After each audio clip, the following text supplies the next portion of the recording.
Presiden Prabowo Subianto resmi menandatangani Peraturan Pemerintah, PP, Nomor 48 Tahun 2025 tentang penertiban kawasan dan tanah terlantar. Blade ini menjadi dasar hukum penertiban lahan yang dibiarkan tidak dimanfaatkan oleh pemegang izin atau hak atas tanah.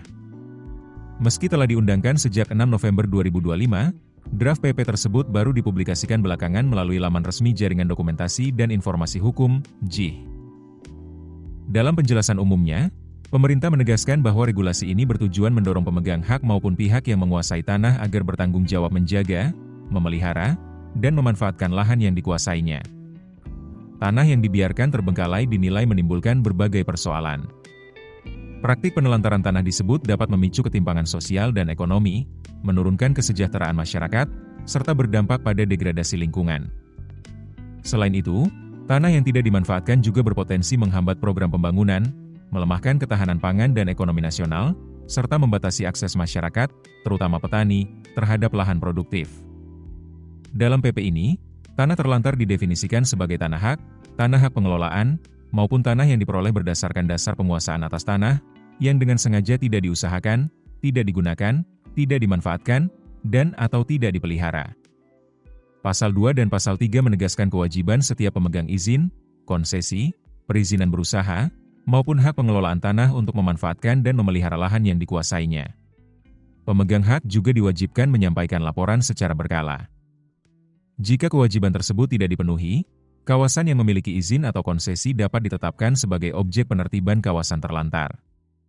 Kawasan yang izin konsesi perizinan berusahanya sengaja tidak diusahakan, tidak dipergunakan, dan atau tidak dimanfaatkan oleh pemegang izin konsesi Pensinar berusaha menjadi objek penertiban kawasan terlantar, seperti tertulis pada Pasal 4.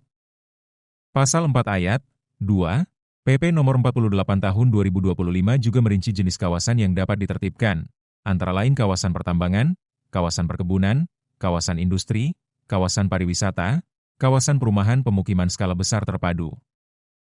Terakhir adalah kawasan lain yang pengusahaan, penggunaan, dan atau pemanfaatannya didasarkan pada izin konsesi perizinan berusaha yang terkait dengan pemanfaatan tanah dan ruang.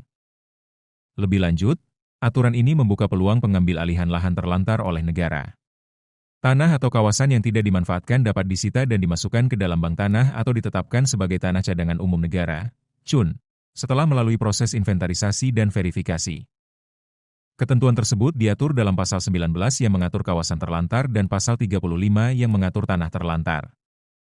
Tanah yang telah ditetapkan sebagai tanah terlantar dapat menjadi aset bank tanah dan atau CUN, bunyi Pasal 35.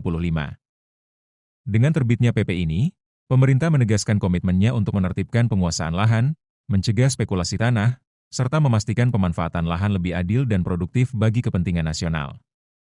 Download aplikasi Kontan sekarang di App Store atau Play Store. Keputusan bisnis terbaik datang dari data, bukan tebakan. Mudah berlangganan Business Insight dengan subscribe with Google.